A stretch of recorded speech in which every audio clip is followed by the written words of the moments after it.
Welcome to another episode of the Mapscaping Podcast. My name is Daniel and this is a podcast for the Geospatial community. My guest on the show today is Jennings Anderson. So Jennings has been on the podcast before, but today we're talking about something called the Overture Maps Foundation. And during this episode, you will discover that this is a downstream distribution of OpenStreetMap. So if you're a little bit confused, that's okay. We're going to walk you through this. Along the way, we'll also help you understand what the daylight distribution is. A lot to look forward to in this episode. Stay tuned, and I'll see you at the end.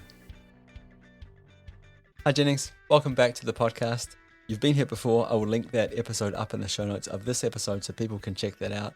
It was about OpenStreetMap, just in case people are interested.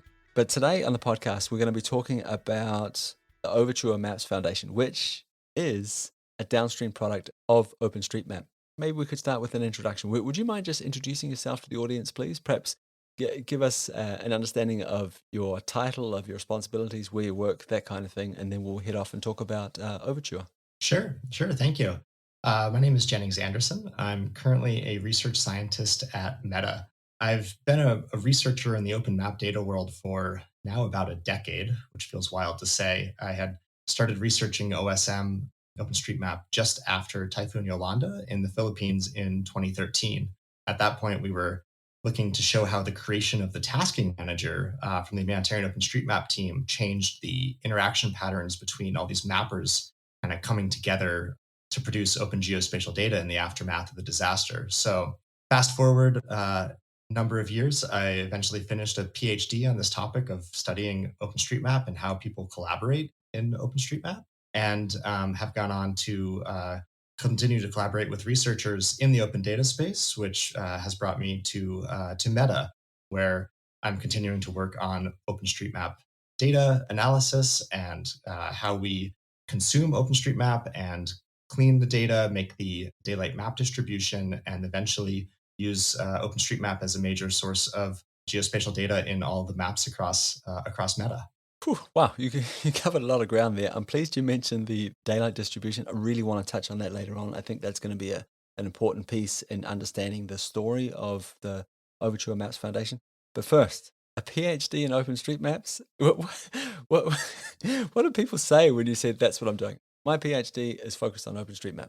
It's always fun because you first have to explain OpenStreetMap to folks, and then explain. And the first response often is, "Isn't the world mapped?" And so you get to get into that question and describe the importance of a project like OSM, and then talk about all the fun dynamics of the project and how it's grown.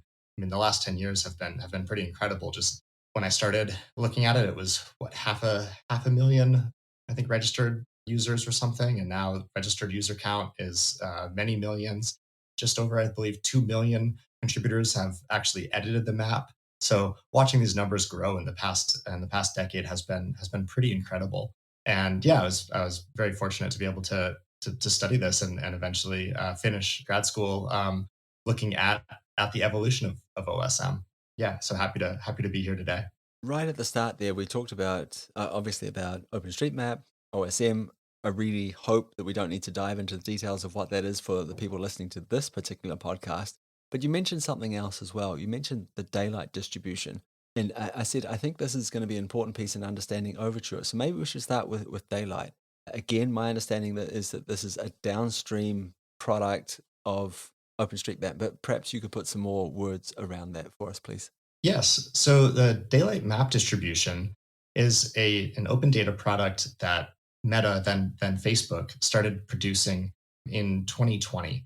And so the gist of the daylight map distribution is exactly that. It's this downstream distribution. That terminology was chosen very specifically to think about like Linux distributions, in that it's not a copy, it's not a fork, it's a distribution of the OpenStreetMap database that has undergone a series of quality controls.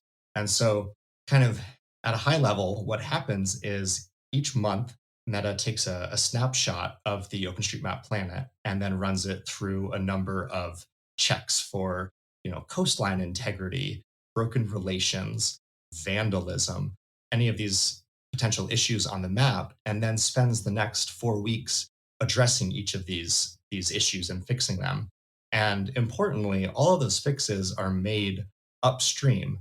Those fixes are made not on the daylight distribution, but rather in OpenStreetMap. And many times when you go to identify the error and go look it up, the community has already fixed those errors. So it's either the a data team at Meta that's looking at those errors, or the community has already fixed them just because somebody else found them. And then those fixes are re-ingested. And so at the end of kind of a month, you end up with most of the data being about 1 month old, but anything that was identified as needing to be addressed has been updated to kind of the latest fixed or clean version. And so that is then released at the end of that month period as the current daylight map distribution. And so right now, the latest version that just came out was version 1.29. A couple other changes are kind of made in the data to make it a little bit more user friendly. We normalize all the heights, for example. That's something that is important in OpenStreetMap. You can have many different accepted values for the height tag for, say, a building.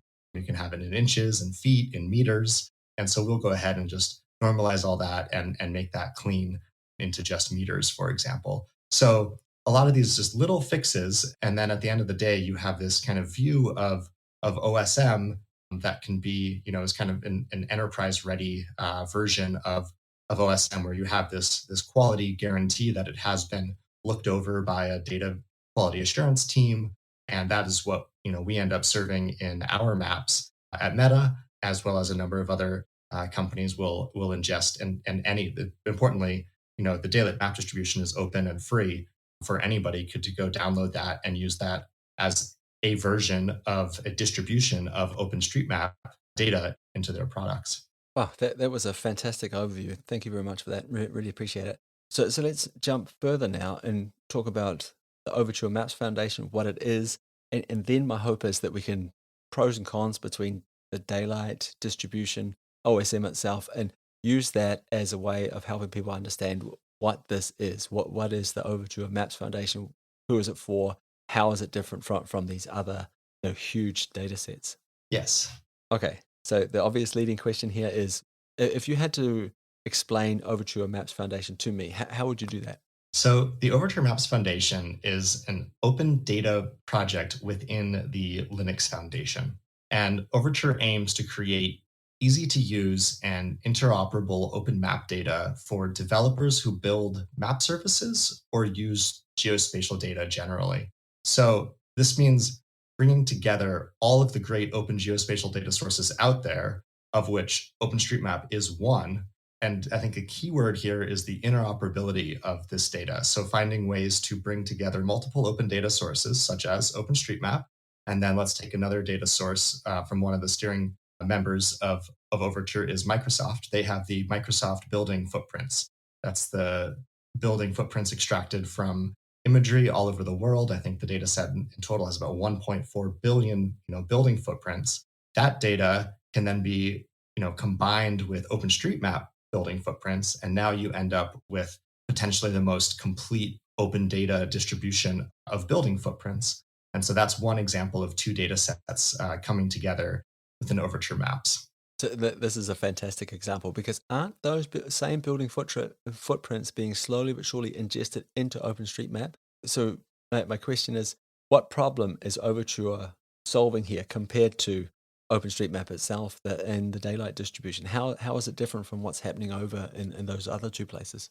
Yes, that's a great question and a fantastic segue. So, those building footprints are also being slowly but surely ingested into OpenStreetMap. One way that they can be ingested is via the Rapid editor, which shows you the outline of the footprint and allows users to click accept. And that imports that particular footprint into the OpenStreetMap database.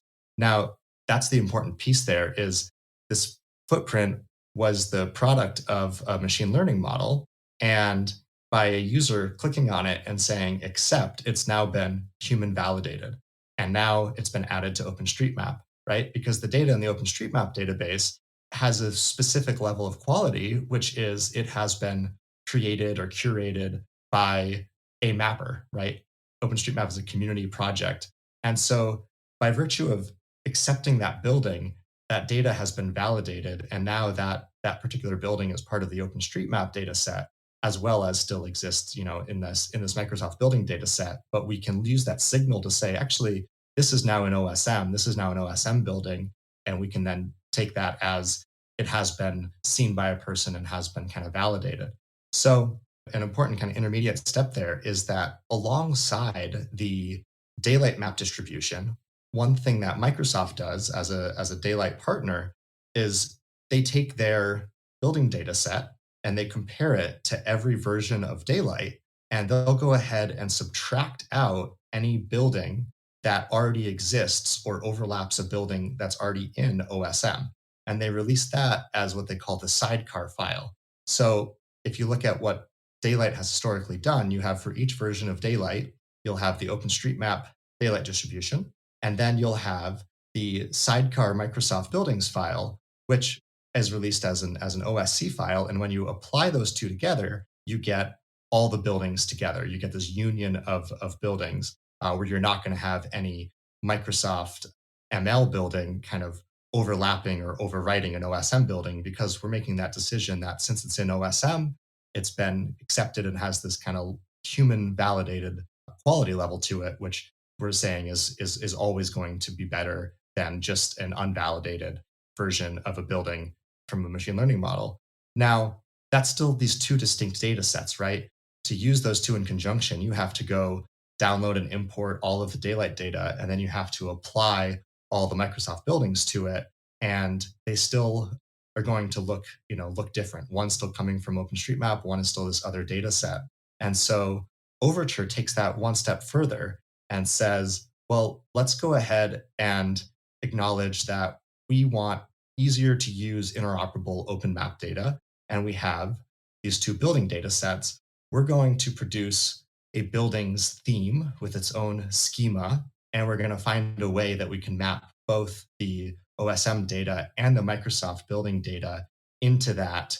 And we're going to say that users who are looking for that combined open map, open building data set at the end of the day are going to be able to use the building theme from Overture and have all those buildings together already conflated, and they'll have the references to the OSM building and the reference to the Microsoft building all there under one theme called building with one height attribute that has been normalized. And all of those different pieces can kind of come together under that one theme. So Overture is kind of the ultimate downstream distribution of this data set where we're bringing together all these different open data sets. Now, one thing I didn't mention in there also included is height estimates from USGS LiDAR data that's been overlaid onto the buildings data set. So when there wasn't an existing height in, say, OSM, that LiDAR height has also been, added and put in that. So all these different ways we can start to combine and conflate and create this, one easy to use. I want buildings. I'm going to go look at the buildings theme. That is what Overture is producing at the end of the day. Wow, that's again great overview. Thank you very much. So let me try and summarize this. OpenStreetMap, if we think about these massive building footprint data sets that have been generated by Microsoft and Google and probably others as well around the place, the open data sets, they are slowly but surely making their way into OpenStreetMap. But there's a human in the loop, which is great, right? Because it's human validated, like you were saying before. But it also means that the process is slow. Yes. So we're limited by that in terms of speed of entry of data by the human in the loop. The daylight distribution says, okay, the OpenStreetMap validated housing layer, that gets priority, but it's important to remember that we have these other data sets. So in order to try and provide a complete data set, if we're talking about building footprints, you can get two different files, OpenStreetMap version of it, and all the buildings that don't exist in OpenStreetMap is this sidecast file. The Overture Maps way is, hey, we're going to combine all of these things in one and normalize them. We're going to add some other things as well. So heights, for example, if they are missing in the OpenStreetMap data. One thing we haven't talked about here is the schema. How does that change? Is this also copied from OpenStreetMap over into these other distributions, or do these other distributions have their own schema? Yeah. So I should also add, you mentioned other data sources there. Esri buildings are also included in Overture. So again, just one more data set that's being conflated into those buildings. This is data from the Esri community maps data sets. So when it comes to schema, it does look fundamentally different from OpenStreetMap, and this is by design, right? OpenStreetMap has the flexible key value tagging model, which is critical. That's exactly as it should be. It's been designed for good reason and allows the maximum amount of flexibility. There's a process that anybody looking to build a map with OpenStreetMap data has to go through, which is to map those key values into something more rigid that they then can style onto a map. And so the Overture Map schema does exactly that and says, okay, this is going to be the rigid style, the rigid schema for how somebody can render a map from this data. So we're going to take, for example, the building key in OpenStreetMap can have any number of values from building equals yes to house to residential to commercial, industrial, etc. And in the Overture data schema, we're going to map that to a field called class. And we're only going to have a handful of values in there, such as residential, commercial, medical, etc. Kind of just higher level pieces rather than having a garage or a shed or some of these other open-ended tagging schemas. So that's an example of how we're going into a more strict schema there. Same with height, right? Height in OpenStreetMap can take any value, but in the Overture building schema, it has to be a number and it has to be in meters. And that's just letting that downstream consumer have access to all that valuable height information that came from OSM that we've gone ahead and normalized. And so they don't have to add that logic into their pipeline. And this is what I think key of what we mean by this interoperable open map data is finding a way to bring in all these different sources, and we'll go ahead and do those conversions for the end consumer. One thing I think we probably jumped over here was this idea that it made a lot of sense what you were saying before when there was one data layer that needed to be conflated with OpenStreetMap. That was pretty easy to wrap my mind around. Which one has been human validated, that gets priority. And then if there is nothing in OpenStreetMap, then we take the other, we take the other data source as being the next best one or the best one. What do we do when there's three? We talked about Microsoft, we talked about Google, we talked about Esri. Staying with the building footprints example, how do you find the best one, or how do you conflate that? Great question. Currently, we're looking at a couple different approaches, and again, I'll speak specifically to just the buildings theme because that's what this is relevant to. In the current model, in the data release that we just had, we conflated in the following order. We took OSM as the best, and then the Esri community data sets, and then the Microsoft buildings. Now we're looking at some other open building data sources. Google has just released their open building data set as well. And so we're also looking at how we can start to add that in. This can get us into another key feature of Overture Maps, which is what we're calling the Global Entity Reference System. GERS is the acronym. And this allows us to say that, okay, we have all these different data sets. We're going to go ahead and do this. Spatial conflation is hard. We want to make this easier for everyone. So we're going to go ahead and define this concept of an entity for a building, for example. And we're going to say, okay, for every building, we're going to give it a unique ID. It's going to be a stable ID. This is something that hasn't necessarily been solved in the open spatial data world. So we're gonna try to create this registry of entities, this open registry that anybody can use, and this will allow us to say that this building with ID 123 is this particular building in OpenStreetMap. It's this particular building in the Microsoft data set. It's this particular building in the Google data set, and then we can do conflation based on this GERS ID as opposed to trying to do a complex spatial conflation. And this will allow us to make decisions like the Google buildings, for example, are released with a confidence value from their machine learning model. Or you could look at other attributes. If you can combine features by this unique ID, you can say, oh, I want the footprint from OpenStreetMap, but I want to pull in these attributes that Esri knows about for these buildings. And you can start to build up these different really rich features by comparing all of this spatial data across these open data sets with this GERS ID.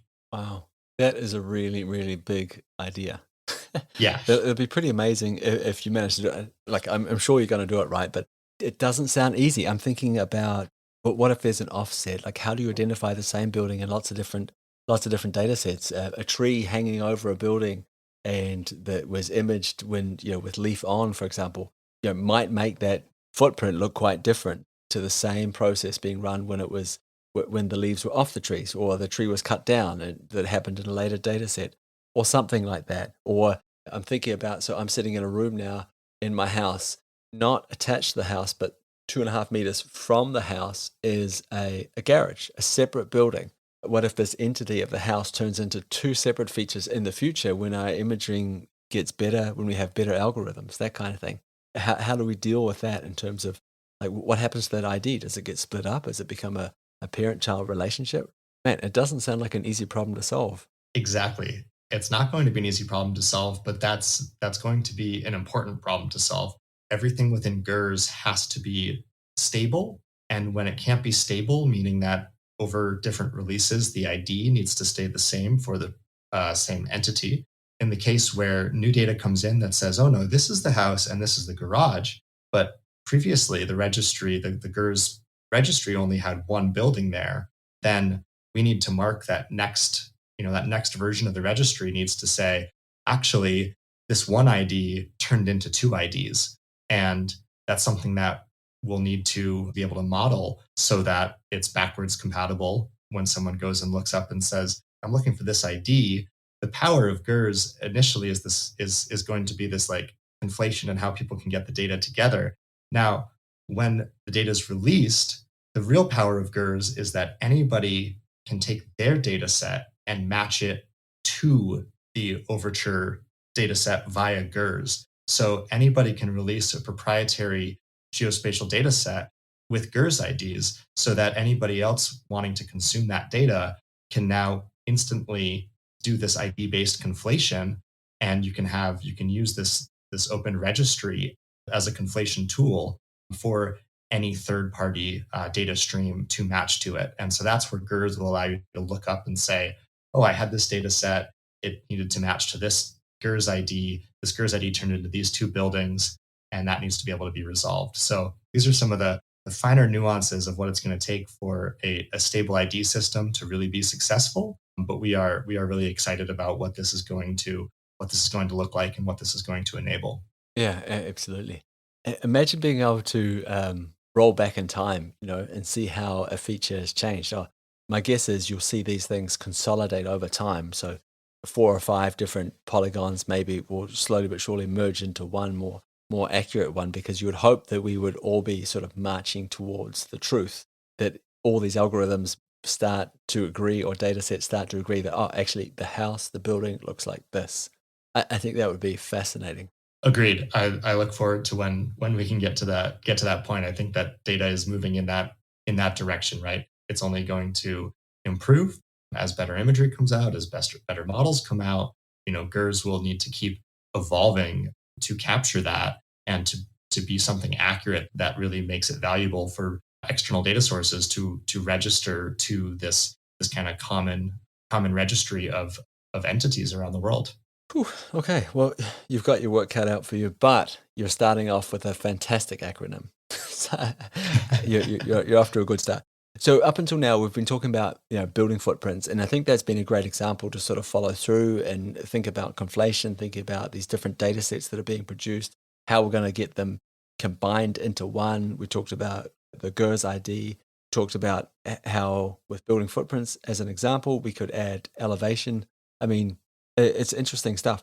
I guess the next obvious question is, well, what other data sets or data layers, data themes are currently available in Overture Maps?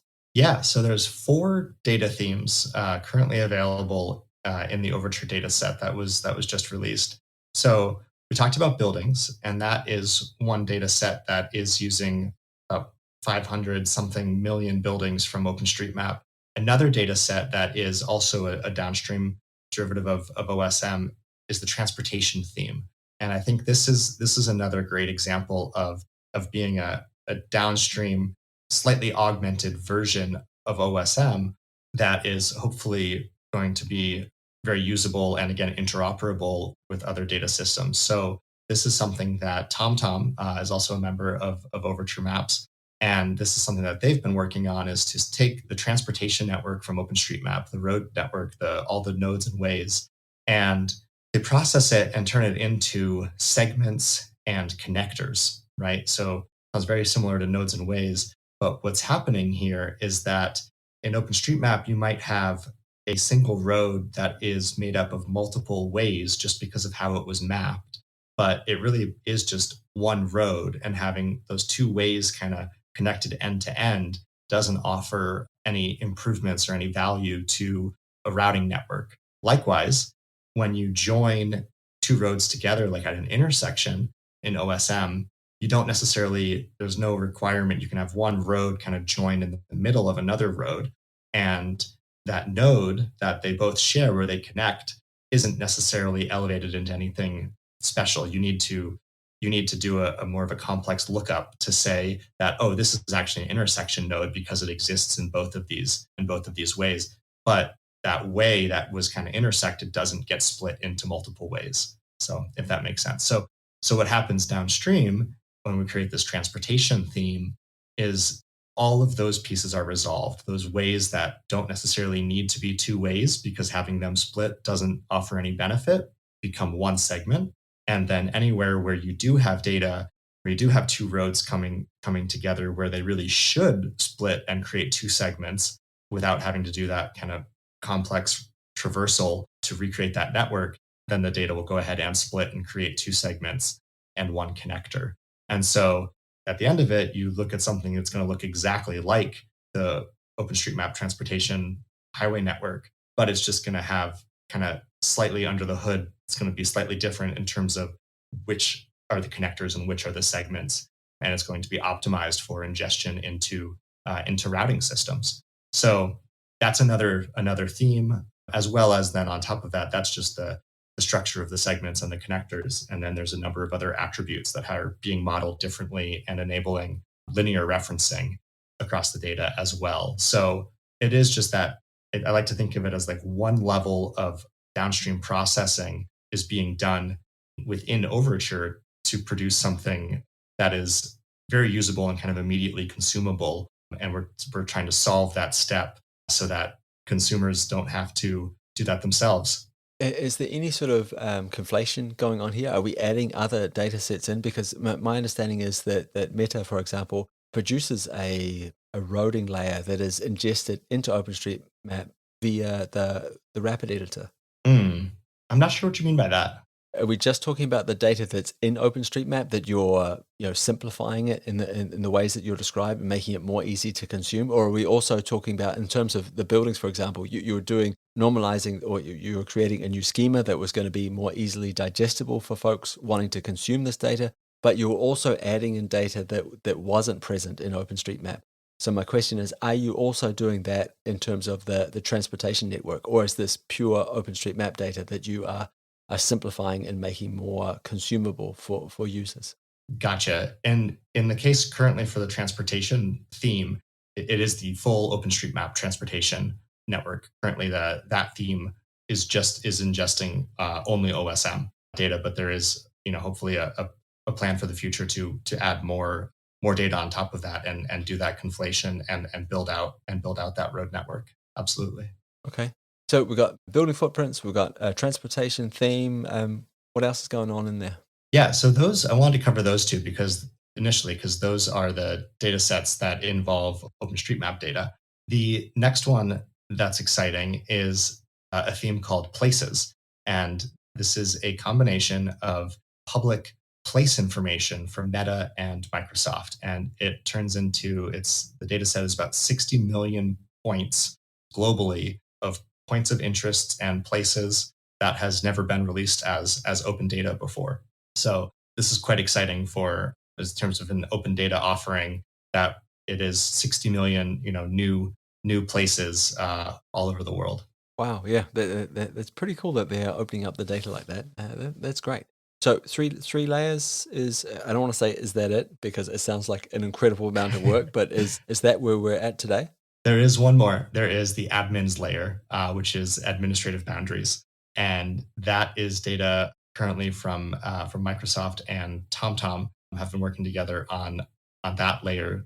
And that currently includes admin levels for countries and states, and hopefully will continue to grow. We should add that this was our initial data release just for these four themes, and we put this out because earlier we had released the schema, and I think that was exciting, and then we needed to get some data out there for people to see and play with, and that's what we have initially released. And so these themes will continue to grow and improve as future data releases happen. I've seen a little bit of chatter about this on Twitter or X, whatever people are calling it these days. And some people are really excited about the Overture Maps Foundation. Great, more open data, more better kind of thing. And I completely get that. But we've been talking about this idea of accessibility, consumability, access, that kind of thing. And I've heard a lot of people say, you have to be a real data nerd to actually get your hands on this stuff, that it's actually difficult to access. But my guess is here that there's probably a difference between being a map data provider and a map services provider. And I'm wondering which one of these roles Overture is trying to fill. Yeah, that's a fantastic point. So Overture is a map data provider looking to create, this interoperable open map data set. And then that data is consumable by developers who want to build map services. And this is, I think, a key distinction here, where there's a lot of opinionated decisions that go into how you take data from your raw data set into producing, tiles, for example. What data gets included, what data gets excluded, and what it's going to look like. And Overture is not trying to get into that space of saying what the map services should look like. Overture wants to be upstream of that and be providing data for any provider of map services to consume and hopefully build better products with. And so we've made the decision to release the data as Parquet files, which is a cloud native format, which means that when you go to the Overture website, there isn't a download all button. And I think that people have become very used to seeing this. I just want to download the whole data set and then do something with it. Well, it's a really big data set. And that doesn't make a lot of sense. And it's funny because the same thing happens with the OpenStreetMap planet file, right? It is released as one big data set and it keeps growing. And there are tools that you can use to ingest the entire planet file.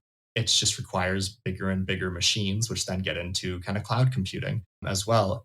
And we did release the very initial data set that was released, as I talked about earlier, was this we had, there's daylight, and then you have these sidecar files where you can add on these buildings. And the initial data release from Overture, what we did was add all those things together and made one giant PBF and said, okay, we've done this conflation of all these buildings, of all this stuff, put it into one giant PBF. It was like almost 100 gigs. And now you can go download it and read this into your systems and have all these buildings and all this data kind of pre-conflated. And we heard back from people that said, well, now this file's too big. It's not actually that usable anymore because we have to spin up, this much bigger machine in the cloud to try to process this. And so we took that feedback, and with the way we want to actually release each of these four themes, we've done it in a way where it's these Parquet files that are, as you said, this cloud native technology that allows you to point any number of kind of big data systems at these files and poke and prod and inspect the data and extract the data in the view that makes sense for you, right? So one example is that these are just data sets sitting out on S3 and on Azure Blob Storage as well. So you can pick your kind of cloud provider, or you can point open source tools such as DuckDB. You can point them right to the data set and you can run it locally, but it allows you to write a query that says, I want to download the data in this bounding box. I want these columns, and I want to convert this string into something else. It allows you to have just a lot more control over the data that you're actually getting that then you can feed into your services. What was really exciting when this came out is, that's fundamentally different than the way that data has been released in the past, where people are more used to pushing this download button. And so certainly, like, there was some comments about that. But pretty quickly, and we tried to put some examples out of how to get started with this or that. And pretty quickly, there was a number of blogs that were coming out of people saying, okay, initially this was strange, but then I went and did this, and here's how I did it. And I was able to look at the data and get the data and do this with it. And so there were blog posts that were coming out showing with your Amazon account, you can then query the data, download the CSV, and load it right into QGIS. That was really exciting to see. I think that we have made the right decision in terms of releasing it in this cloud native format that doesn't make those opinionated decisions that says this is what the data has to look like. We are trying to offer it at kind of one level above that and say, this is the schema. We've done this, and this to bring the data together and make it interoperable. But now it's up to you to decide what pieces of the data you want to use and how you want to use them. And for developers who have access to their own cloud infrastructure and they just want to go download all the Parquet files and load them locally and do their own thing with that, absolutely, that is still certainly an option. So I think that we've tried to offer the most flexibility, but certainly have heard a lot of feedback from folks that are looking for that download button. But I think that we can.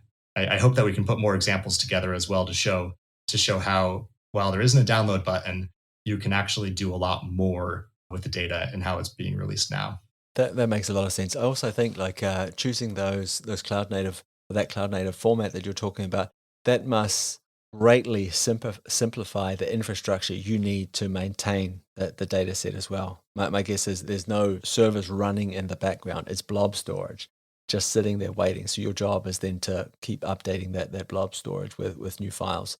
Also, after hearing you say that, so you're clearly on the map data provider side, not the map services provider side. And it sounds like your customers or the people that you're building this for are on the map services side. So you are essentially building this for the geeks, for the developers, for the people that want to build on top of what you're providing. Precisely. Well, we've covered a lot of ground. So I guess again, continuing with this theme of obvious questions, the next one is like, so what's next? Like we've got these 4 layers. I don't mean to trivialize that. It sounds like it's been a lot of work just getting this far, and it sounds like you've got a lot of work to do just with these 4 layers. But my guess is also that you've got plans for this, right? You're going to grow this, and it's going to develop over time. So again, without like trivializing the work you've already done, what is next? Where are we going from here? Yeah. So the big thing, we have released these 4 layers, and I talked about this global entity reference system and how great it's going to be.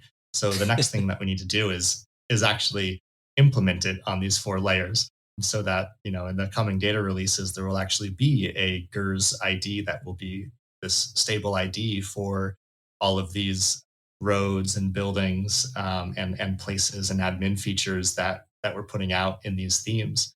And in terms of the next data layers, I think that that's going to be a decision that's going to be driven by what people are after, what consumers are looking for, and what companies and what data sets join Overture and become interested in the project and want to participate and want to bring their open data to the table and add it to this system.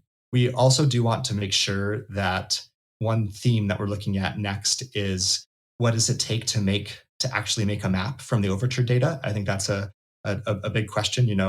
If you want to build a base map from Overture data right now, there's a transportation layer, admins, and buildings and places. So you're off to a great start, but you also need to know where the land is, where the water is, other types of land use. And so we're looking to put together kind of a context theme that's going to help us create something that you can actually make a full base map out of. So that's something we're also looking back at. OpenStreetMap is a great source of data for that from the daylight distribution. And so how can we bring some more of that data in these separate discrete layers so that give consumers the option to turn those data themes on as well, those data layers on. So those are probably the two big things that are immediately on our to-do list. Wow, also big things. It's going to be really interesting to follow this project and see where you end up, especially also watching to see who joins the foundation, right? And see what they bring to it. That's going to be a pretty interesting, yeah, just pretty interesting to follow along. So OpenStreetMap that has a really passionate community behind it, around it. It's been going for a while now, and it's growing, like you mentioned at the start of the episode. Has there been any pushback? Are people worried that you are trying to, steal OpenStreetMap's thunder? That you're going to somehow make them be irrelevant, or that you're stealing the data? Anything like that? I'm not doing a great job of formulating this question, but I hope you know where I'm going. No, I totally understand. I think that this is an important distinction to get right. And Overture Maps is consuming OpenStreetMap data, and I think that the two together are very complementary in that OpenStreetMap continues to be the source for community maintained data and a vibrant, evolving community maintaining open map data. Overture is, as you said earlier, downstream of OpenStreetMap and continuing to consume that. And so when there's OpenStreetMap data inside of Overture, if that data needs to be adjusted, all the data in Overture is coming from somewhere, and it's not going to be fixed inside of Overture. It needs to go be fixed or updated or augmented at the source. So this is something where if there's something in Overture that's coming from OpenStreetMap, there's still this got to be this feedback loop that goes all the way back to OSM. So OSM remains like the original data source, the original community, and I think we can think of Overture as this downstream part of it. And as a result, companies involved in Overture, such as Meta, will still very much stay involved in OpenStreetMap. And one example is supporting the Rapid editor for OpenStreetMap data in order to keep the high quality data coming into Overture from OpenStreetMap, all of that data validation, data editing, that still is happening in OpenStreetMap. It's not happening somewhere else. And so there's still, to that degree, I don't think it's stealing OpenStreetMap's thunder in any way, but rather maintaining a presence within the OpenStreetMap community and helping ensure that OpenStreetMap continues to do what OpenStreetMap does, which is be an open, vibrant community supporting high quality geospatial, open geospatial data.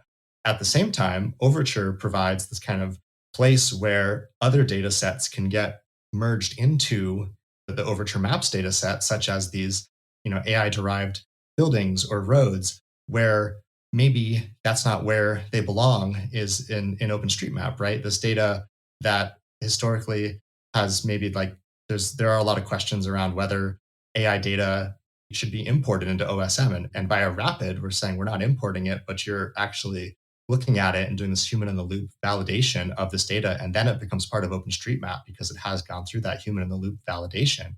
But if somebody wants to add those two data sets together, Overture is the place they can go to get that full kind of complete data set. Yeah, like it makes a lot of sense. At the start, like when we first started talking about this, I was thinking, it wasn't clear to me that these two projects weren't in competition with each other.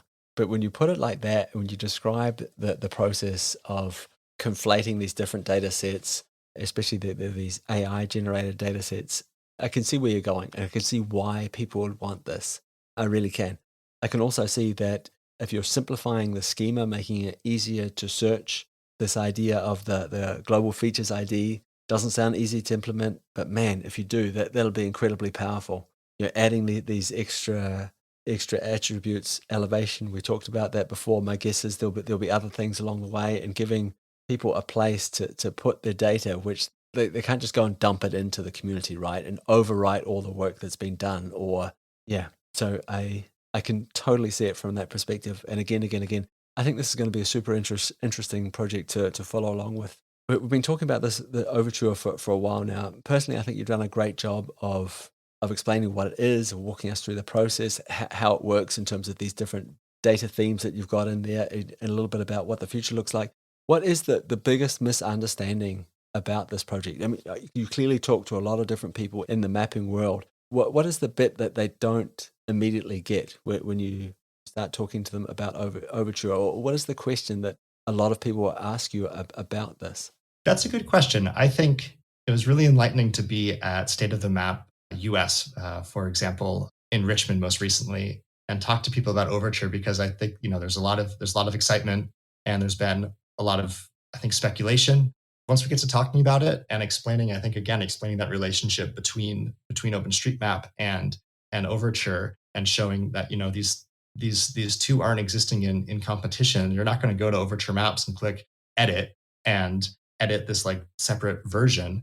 That's not what Overture Maps is. Overture Maps is this combined open data set that is, as we said, kind of downstream of OpenStreetMap, and OpenStreetMap is going to continue to remain the vibrant community supporting open geospatial data, community maintained data. And so it's just one of the many inputs into Overture. And I think that that distinction is very important to make. And I think that as Overture keeps producing data sets, that will become more obvious as to what exactly can be done with Overture Maps data, and show that it is another distribution of open map data that includes high quality data from OpenStreetMap. And that's really exciting, and is hopefully going to give more credibility to the value of OpenStreetMap by virtue of being included in this one, larger project, and combining data sets from other sources as well into that. And I think that that's really exciting, that at the end of the day, this is all happening in the open. This is a Linux Foundation project, and the goal here is to build interoperable open map data for anyone building massive map services and needs enterprise quality map data. Well, Jennings, I think probably this is a great place to round off the conversation. Thank you very much for your time. Thank you for showing up on the podcast again. I really appreciate it. I always enjoy talking with you. You have this sort of enthusiasm, about these kinds of projects that I really appreciate. So it's been a pleasure. We've mentioned the name a bunch of times, Overture Maps Foundation. There'll be a link to that in the show notes. Is there anywhere else you want to direct people to, send them to if they want to learn more? Yeah, I think that the Overture Maps website, overturemaps.org, has an FAQ and a button to learn more about how to become a member and how to get involved in shaping, what the future of the foundation looks like, and how, this is how we're making these decisions around what the schema looks like, is by all these, the member companies coming together and developing these schema and releasing this data. So I think you can learn more, and also links to the documentation and to the schema are all available there on the website. Well, thanks again, Jennings. I'll include those links in the show notes, and I hope people take the time to check it out. Really appreciate your time. Thanks for showing up. Fantastic. Thank you so much. So I really hope you enjoyed that episode with Jennings Anderson, research scientist at Meta, talking about the Overture Maps Foundation. So I mentioned right at the start of this episode that Jennings had been on the podcast before. That episode, I believe, was called OpenStreetMap, a Community of Communities. It's worth checking out. There'll be a link in the show notes. I'm also going to put a link into the show notes to another topic that Jennings mentioned, and that was the Rapid Editor. So again, this is the tool, an open source tool developed and maintained by Meta, which helps people rapidly edit OpenStreetMap. It's designed as a way of primarily of getting AI-generated data sets validated by humans into OpenStreetMap. Anyway, it's worth checking out. It's also worth mentioning we've published a few episodes now around this idea of cloud-native geospatial. And this is important because the Overture Maps Foundation is providing data in this cloud-native format. In this particular case, it's as Parquet files. Published a few episodes now around this idea of cloud-native geospatial formats, and if you're not entirely sure what they are, they're going to become increasingly important going forward, and it's well worth taking the time to understand them. So I'll put links to a couple of relevant episodes in the show notes of this episode. Okay, that's it for me. That's it for this week's episode. Thank you very much for tuning in all the way to the end. I'll be back again soon. I hope that you take the time to join me then. Bye.